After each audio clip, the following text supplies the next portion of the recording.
નમસ્કાર. શું તમને પાક્કી ખબર છે કે તમારી જમીનની સાચી હદ કઈ છે? જુઓ, જમીનની માપણી, જેને આપણે સર્વે પણ કહીએ છીએ, એ ખરેખર તો પોતાની મિલકતને સુરક્ષિત રાખવાનો અને ભવિષ્યના ઝઘડા ટાળવાનો એકદમ પાક્કો રસ્તો છે. તો ચાલો આજે આપણે આખી પ્રોસેસને સ્ટેપ બાય સ્ટેપ એકદમ સરળ ભાષામાં સમજી લઈએ. શરૂઆત જ એક સીધા સવાલથી કરીએ. શું આપણે ખાતરીપૂર્વક કહી શકીએ કે આપણી જમીન ક્યાંથી શરૂ થાય છે અને ક્યાં પૂરી થાય છે? મોટાભાગના લોકો આ બાબતે થોડા કન્ફ્યુઝડ હોય છે. અને આ જ નાનકડું કન્ફ્યુઝન છે ને, એ જ આગળ જતા મોટા વિવાદોનું કારણ બને છે. બસ આ જ સમસ્યાનું સોલ્યુશન એટલે જ જમીન માપણી. તો સૌથી પહેલાં એ સમજીએ કે આ જમીન માપણી એટલે કે સર્વે એ આખરે છે શું? ઘણાને એવું લાગે કે ખાલી એક માપપટ્ટી લઈને જમીન માપી લેવાની.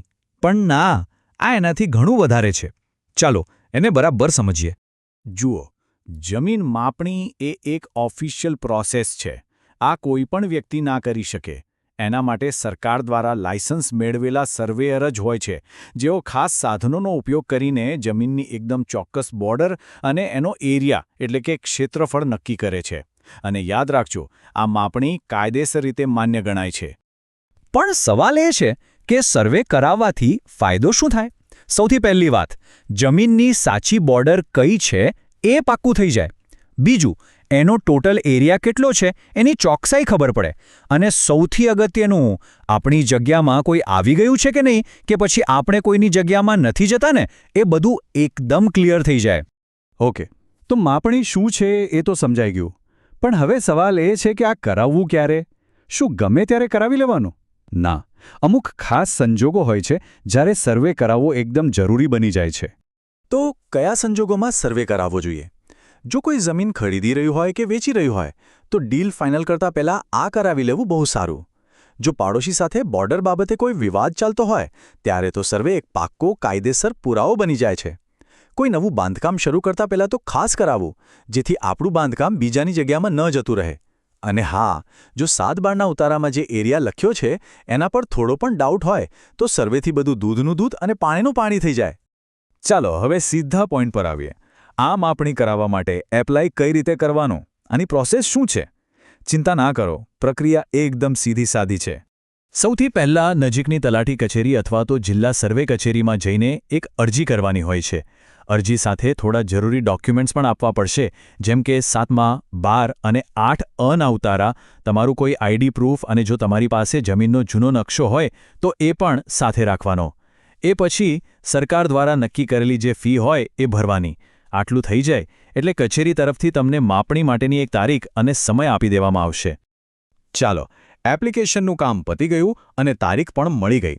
હવે જે દિવસે માપણી થવાની છે એ દિવસે બરાબર શું થશે? સર્વેયર આવે ત્યારે શું થાય છે? ચાલો જોઈએ. તો જે દિવસે તારીખ નક્કી થઈ હોય એ દિવસે સરકારી સર્વેયર એમની ટીમ અને આધુનિક સાધનો સાથે જમીન પર આવશે. એ લોકો એમના સાધનોથી એકદમ પરફેક્ટ માપ લેશે અને જમીનની જે હદ હોય ત્યાં પાકા નિશાન કરી આપશે. અને હા, બધું પારદર્શક રહે એ માટે ઘણીવાર આસપાસના જમીન માલિકો એટલે કે પાડોશીઓને પણ હાજર રહેવા માટે કહેવામાં આવે છે, જેથી પછીથી કોઈને વાંધો વચકો ન રહે. ઓકે, તો માપણીનું કામ પણ પૂરું થઈ ગયું. હવે આટલી પ્રોસેસ પછી હાથમાં શું આવશે? તમને જે ડોક્યુમેન્ટ્સ મળશે ને એ તમારી જમીન માટે ખૂબ જ કિંમતી સાબિત થશે. માપણી પૂરી થયા પછી તમને મુખ્યત્વે 2 વસ્તુઓ મળે છે. એમાંની પહેલી છે એક ઓફિશિયલ સર્વે રિપોર્ટ. આ રિપોર્ટમાં માપણીની બધી જ ટેકનિકલ વિગતો, કેટલું માપ આવ્યું, શું પરિણામ નીકળ્યું, એ બધું જ લખેલું હોય છે. અને બીજી વસ્તુ છે જમીનનો એકદમ નવો, અપડેટ થયેલો અને સચોટ નકશો.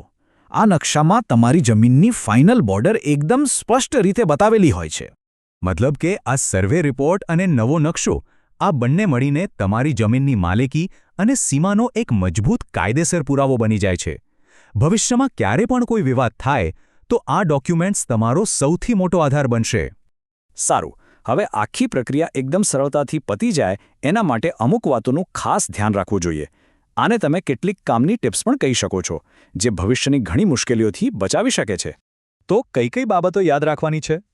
પહેલી અને સૌથી અગત્યની વાત, હંમેશા સરકારી લાયસન્સવાળા સર્વેયર પાસે જ માપણી કરાવજો. કેમ? કારણ કે કાયદામાં ફક્ત એમના જ રિપોર્ટને માન્યતા મળે છે. બીજું, માપણીની તારીખ આવે એ પહેલાં તમારા પાડોશીઓને એકવાર જાણ કરી દેજો. આનાથી બધું બધાની સામે થશે અને ખોટા વિવાદો નહીં થાય.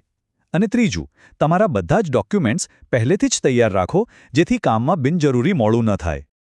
અંતમાં આ બધી જ ચર્ચાનો સાર ખાલી એક જ વાક્યમાં છે: સચોટ માપણી એ જમીનની સુરક્ષાની ગેરંટી છે. અને આ વાત ખરેખર 100% સાચી છે. તો હવે છેલ્લો સવાલ એ છે કે આપણી જમીનની સુરક્ષાની જવાબદારી કોની? જવાબ એકદમ સીધો છે: એ આપણા જ હાથમાં છે. જો મનમાં સહેજ પણ શંકા હોય તો રાહ જોવાનો કોઈ મતલબ નથી. યોગ્ય પગલાં લેવાનો આ જ સાચો સમય છે. આશા છે કે આ માહિતી તમને ચોક્કસપણે ઉપયોગી થઈ હશે.